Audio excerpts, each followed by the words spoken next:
امام حسین خطبہ دے رہے ہیں تو یزید کی فوج سے نا لشکر آوازیں دینے لگا، کیا بلا؟ کہنے لگے حسین جلدی کرو، یا بیعت کرو یا جنگ کرو، دیر نہ کرو، ہمارا جمعہ لیٹ ہو رہا ہے۔ بلے ہو نمازیو، ہمارا جمعہ لیٹ ہو رہا ہے۔ جمعہ حسین کو شہید کریں گے، گردن کاٹیں گے، پھر جمعہ پڑھیں گے، نماز پڑھیں گے اور نماز میں کہیں گے اللہم صلی علی محمد وعلی، یہ نمازی ہیں۔ اہل بیت کی گردن پہ چھری چلائیں گے، پھر نماز پڑھیں گے اور کہیں گے اللہم صلی علی محمد وعلی۔ بلے ہو نمازیو، علامہ ہزاروی کہا کرتے تھے بلے ہو نمازیو، کیسے نمازی ہو کہ اہل بیت کی گردن پہ چھری اور ساتھ ہی اللہم صلی علی محمد وعلی، یہ کیسے نمازی ہو؟ یہ آج پوری دنیا کا حکمران اللہ ماشاءاللہ اسی طرح کا نمازی ہے۔ وہ کہتا میری فوٹو دیکھی نہیں، میں نے عید پڑھی ہے مسجد میں، دیکھا نہیں فوٹو لگی ہوئی تھی، میں نے بھی عید پڑھی ہے، جمعہ پڑھا نہیں میں نے، میرا بھی ابا فوت ہو جائے تو جنازہ پڑھتا ہوں، مولوی مجھے مسلمان کیوں نہیں مانتا؟ میں نے کہا یزید کو کیوں نہیں امام حسین نے مسلمان مانا؟ وہ تو دمشق کی جامع مسجد کا خطیب تھا۔ امام حسین نے سبق دیا ہے، سبق کہ زانی شرابی کو حکمران بنایا جا سکتا، پر میں کیا کروں، کلیجہ پھٹتا ہے، روح کامتی ہے، دل تڑپتا ہے۔ مجھے ایسے لگتا ہے کہ جب میری ملت کا جوان اپنے موبائل پہ مجرا دیکھتا ہے نا، گندا مجرا، تو مجھے لگتا ہے 6 مہینے کا حضرت علی اصغر کا مزار کانپنے لگتا ہے کہ یا اللہ جس کام کے خلاف میں نے 6 مہینے کی جان قربان کی، میرے ماننے والے وہ کام کر رہے ہیں، میرے ماننے والے۔ اور جب مہندی کی رسم پہ شراب کی بوتلیں چلتی ہیں اور حاجی صاحب کہتے ہیں مجھے نہیں پتا منڈے کنڈے کیا کر رہے تھے، تو مجھے لگتا ہے حضرت عباس کے کٹے ہوئے بازوؤں میں پھر سے درد شروع ہو جاتا ہے، اور وہ کہتے ہیں میں نے جس کام کے خلاف بازو کٹوا دیے، میرے ماننے والے وہ کام کر رہے ہیں۔ اور جب بدکاروں بے حیاؤں کے نعرے لگاتی ہے قوم، تو پھر جنگل سے صدا آتی ہے امام حسین کی، پھر حسین کہتے ہیں کہ نہیں ابھی کربلا ختم تو نہیں ہوئی، حسین ابھی کربلا میں، حسین ابھی بھی جب اور یہ میں سب کی بات کر رہا ہوں، پاکستانیوں کی نہیں، صرف سارے حکمران، بہت سارے جو اسلام کا دعویٰ کرتے ہیں، وہ جب جہاز سے اتر کے دوسرے ملک میں جاتے ہیں تو جبے کے نیچے سے پینٹیں نکال لیتے ہیں۔ انہوں نے بھی مذہب کو رنگ دار بنا لیا ہے، کبھی رنگ اور ہوتا ہے کبھی اور ہوتا ہے۔ خدا را امام حسین کو تڑپاؤ نہ، خدا را شرابیوں کو ووٹ دے کے، ظالموں کو ووٹ دے کے، اور یہ سارے ہی ایسے، میں کسی ایک کی بس، سارے ہی ایسے۔ یزید نے بھی کتا رکھا ہوا تھا، اس کے بھی ساتھ سویا کرتا تھا، آپ کے بھی کئی سیاستدانوں نے پالے ہوئے، یہ سارے تماشے کرنے والے، جانوروں کی لڑائی دیکھنا بھی حرام اور کرانا بھی، یہ سارے ایک ہی رستے میں، یہ سارے ایاک نعبد و ایاک نستعین کوئی ایک آیت پڑھ لیتا ہے، اس کے بعد ڈھول بجانے عورتوں کے ناچ کرانے شروع کر دیتا ہے۔ یہ ایاک نعبد و ایاک نستعین کا ترجمہ ہے، تماشا بنایا ہوا ہے۔ اور وہ جن کا بڑا دعویٰ ہے کہ ہم نے بڑی مسجدیں بنائی ہیں، اتنی رسوائی کے بعد بھی انہیں شرم نہیں آئی کہ کتنے رسوا ہو گئے۔ ابھی خیال کریں، ہمارے ملک میں تو ایسے ٹاؤن بنے ہوئے ہیں جنہوں نے سب سے بڑی مسجد بھی لاہور میں بنا دی، اور کچھ دنوں کے بعد انہوں نے کہا جشن بہاراں بھی بناؤ، پتنگ بازی بھی کرو، سارے کام بھی کرو، راضی رہے رحمان بھی، خوش رہے شیطان بھی، معاذ اللہ۔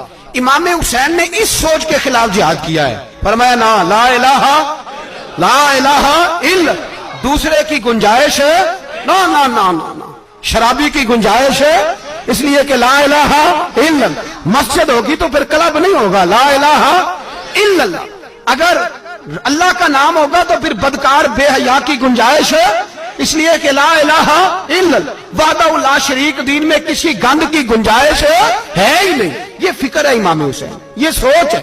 ہمارا حکمران کہتا ہے مولوی صاحب نماز پڑھنے سے کس نے روکا ہے، سارا دن پڑھو، ہم بھی مسجد بنا کے دیتے ہیں، ہماری طرف سے 5 کلے زمین میں بناؤ، ہمیں نہ چھیڑو، شراب کباب بند نہ کراؤ۔ آپ دیکھ لیں دبئی کے اندر کیا ہو رہا ہے، شیخ زید اسلامک سینٹر بنا، اتنی بڑی مسجد دیکھنے کو دل کرتا ہے، لیکن چند کلومیٹر پہ کلب بھی بنا ہوا ہے، سارے تماشے۔ بس امام حسین نے کہا ہے کہ مسجدیں بنے گی، کلب نہیں بنیں گے۔ یزید کہتا تھا مسجد بھی بناؤ اور شراب خانہ بھی بناؤ، امام حسین نے فرمایا نہ، شراب خانہ نہیں بننے دوں گا۔ اس نے کہا ٹھیک ہے نماز کے وقت نماز اور صبح یہ، فرمایا نا لا الہ اور کس طرح کا امام حسین نے؟ آپ نے فرمایا خود ہی کا سر نہاں، اقبال ترجمہ کرتے ہیں خود ہی کا سر نہاں لا الہ الا اللہ، خود ہی کا تیغ فساں لا الہ الا اللہ، اگرچہ بت ہیں جماعت کی آستینوں میں پر مجھے ہے حکم ازاں لا الہ الا اللہ، اور بہار ہو کے خزاں لا الہ الا اللہ۔ اور پھر بول پڑے اقبال اور کہنے لگے اگر یہ دور اپنے ابراہیم کی تلاش میں ہے، یہ دور اپنے ابراہیم کی تلاش میں، کیونکہ صنم کدا ہے جہاں لا الہ الا اللہ، اور اس کا ترجمہ انہوں نے کہا تھا نا یہ دور اپنے ابراہیم کی۔ ہمارے شہر کے بزرگ تھے شیخ عبدالصبور بیگ منشور ہزاروی علیہ رحمہ، انہوں نے ترجمہ کیا، وہ کہنے لگے اس شاہ مشرقین کی، اس نور عین کی۔ مجھے حضرت صاحب کا یہ شعر بڑا ہی پسند ہے، بڑا ہی پسند ہے مجھے ان کا یہ مصرع بڑا ہی پسند ہے، اور میں ان کی قبر پہ جب ان کے انتقال کے بعد آگے بڑھا فاتحہ کے لیے تو پھر بھی میرے کانوں میں ان کا یہ فکرہ گونج رہا تھا، وہ کہا کرتے تھے اس شاہ مشرقین کی، اس نور عین کی، مطلوب ہے جہاں کو قیادت حسین کی، ہر سو یزیدیوں کا زمانے میں زور ہے، ہر سو یزیدیوں کا، دیکھو بزرگ کیا کہتے ہیں، ہر سو یزیدیوں کا، ایک یزید تھا نا، ہر سو یزیدیوں کا، اس شاہ مشرقین کی، اس نور عین کی، مطلوب ہے جہاں کو قیادت حسین کی، ہر سو یزیدیوں کا زمانے میں زور ہے، منشور آج پھر ہے ضرورت حسین کی۔ میرے بھائی امام حسین، اب پتہ کیا کیا کریں، ایک معروف نعرہ ہے، امام حسین تو زندہ باد ہے، اور انشاءاللہ وہ پہلے بھی زندہ باد تھے، قیامت تک کی زندہ باد ہے، حسین ہی تو زندہ باد ہے۔ آپ کو سچی بات بتاؤں، حسین ہی تو، اور قیامت میں جب کسی نے اٹھنا ہوگا نا، اٹھنا، آپ یقین کریں جب کمر جھکنے لگتی ہے امام حسین کا نام سامنے آ جائے تو سیدھی کھڑی ہو جاتی ہے۔ حسین تو علامت ہے کھڑے ہونے کی، اور دنیا میں قتیل اس سا منافق نہیں کوئی جو ظلم تو سہتا ہے بغاوت نہیں کرتا۔ یہ امام حسین نے ہمیں بتلایا ہے کہ وہ منافق بے ایمان ہے جو ظلم سہے اور چپ کرے، یزیدی کے خلاف کھڑا نہ ہو۔ اس لیے ہم کہتے ہیں ہم سے نہ رقم ہوں گے قصیدے یزید کے، ہم لوگ تو حسین کے سیرت نگار ہیں۔ یہ کیسے زندہ باد، یہ نعرہ ضروری ہے، مردہ آباد،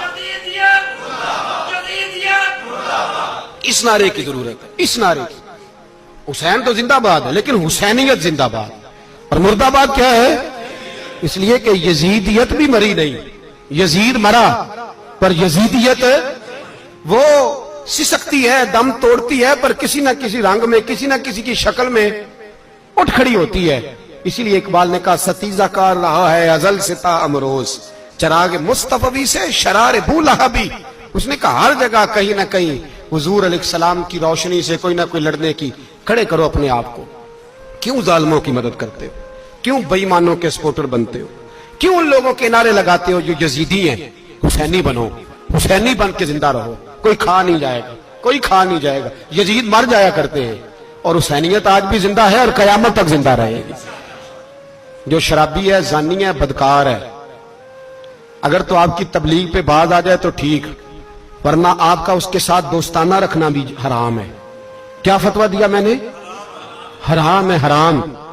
اگر آپ کا دوستانہ ہے تو پھر 9-10 محرم کو دیگ نہ پکانا چاول کی، اس لیے کہ امام حسین کو تیری بریانی کی کوئی ضرورت نہیں، تیری باسمتی اور چھوٹا گوشت سنبھال کے رکھنا گھر میں، کوئی حاجت نہیں۔ اگر شرابی، کبابی، زانی، بدکار سے دوستانہ ہے، اگر محلے کے غریبوں کو گالی دینے والوں کے ساتھ تیری دوستی ہے تو پھر 10 محرم کو چاول کی دیگ بالکل نہ پکانا، اس لیے کہ یہ کوئی تماشا نہیں کہ دوستی قاتل سے بھی مقتول سے یارانہ بھی، کوئی مطلب نہیں اس بات کا۔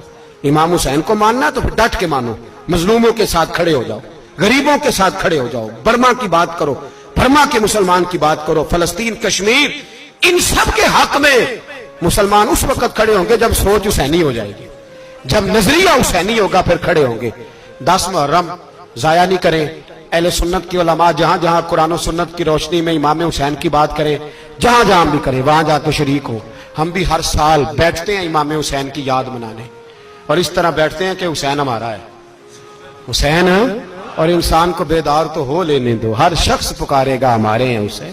اللہ ہمیں امام حسین کی سوچ عطا فرمائے۔ 10 محرم عشاء کے بعد 10:30 بجے تک آپ حضرات تشریف لائیں۔ آخر دعوانا ان الحمدللہ۔